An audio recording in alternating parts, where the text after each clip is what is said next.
ഈ ക്വസ്റ്റ്യനിൽ 0.5 കിലോഗ്രാം മാസുള്ള ഒരു പന്ത് ഒരു നിശ്ചിത സ്പീഡിൽ 30 ഡിഗ്രി എന്ന ആംഗിളിൽ ഒരു ഭിത്തിയിൽ ചെന്ന് ഇടിക്കുകയും ശേഷം അതേ സ്പീഡിലും അതേ ആംഗിളിലും അത് റിഫ്ലക്റ്റ് ചെയ്യുകയുമാണ് ചെയ്യുന്നത്.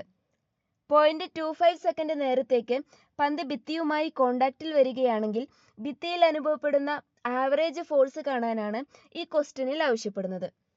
ഏതൊരു വസ്തുവിൻ്റെയും മൊമെന്റം എന്ന് പറയുന്നത് ആ വസ്തുവിൻ്റെ മാസ് ഇൻറ്റു വെലോസിറ്റിക്ക് ഈക്വൽ ആണ്.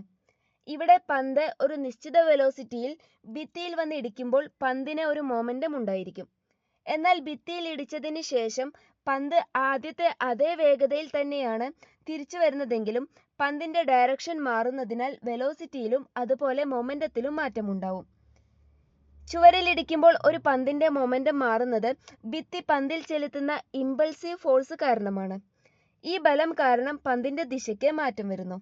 ഇത് മൊമെന്റത്തിൽ മാറ്റമുണ്ടാവാൻ കാരണമാവുന്നു. ന്യൂട്ടന്റെ തേർഡ് ലോ പ്രകാരം പന്ത് ചുവരിൽ ഒരു ബലം ചെലുത്തുന്നു. അതിന് പ്രതിപ്രവർത്തനമായി ചുവര് പന്തിൽ ഒരു ബലം ചെലുത്തുന്നു. ഈ പ്രതിപ്രവർത്തന ബലമാണ് പന്തിന്റെ ചലനത്തെ മാറ്റുന്നത്. ഇവിടെ പന്ത് ഭിത്തിയിൽ തട്ടുന്ന ടൈം വളരെ കുറവാണ്. ഈ കുറഞ്ഞ സമയത്തിനുള്ളിൽ ഭിത്തി പന്തിൽ വലിയൊരു ഫോഴ്സ് പ്രയോഗിക്കുന്നു. ഈ ഫോഴ്സും ടൈമും തമ്മിലുള്ള ഗുണനഫലമാണ് ഇമ്പൾസ്. ഇത് വസ്തുവിന്റെ മൊമെന്റത്തിൽ ഉണ്ടാകുന്ന മാറ്റത്തിന് തുല്യമാണ്.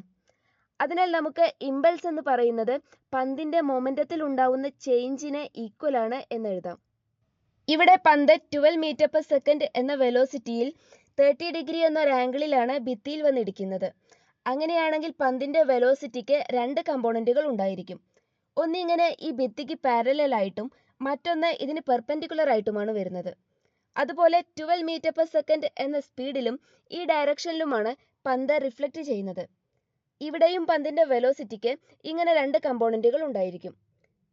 ഭിത്തിക്ക് പാരലലായി വരുന്ന വെലോസിറ്റിയുടെ കമ്പോണൻസ് v1ഉം v2ഉം ഈക്വൽ ആയതിനാൽ ഈക്വലായും പിന്നെ ഒരേ ഡയറക്ഷനിലായുമാണ് വരുന്നത്. അതിനാൽ നമ്മൾ ഇവിടെ വെലോസിറ്റിയുടെ ഡിഫറൻസ് കാണുമ്പോൾ നമുക്ക് 0 എന്നാണ് കിട്ടുന്നത്.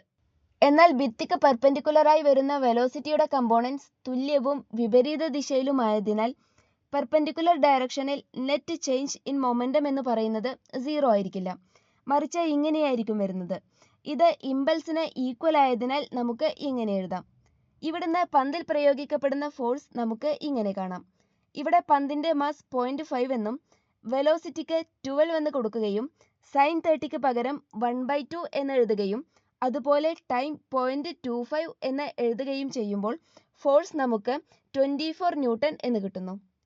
ന്യൂട്ടന്റെ തേർഡ് ലോ പ്രകാരം പന്ത് ഭിത്തിയിൽ പ്രയോഗിക്കുന്ന ഫോഴ്സിന്റെ മാഗ്നിറ്റ്യൂഡും ഇതിന് ഈക്വൽ ആയിരിക്കും.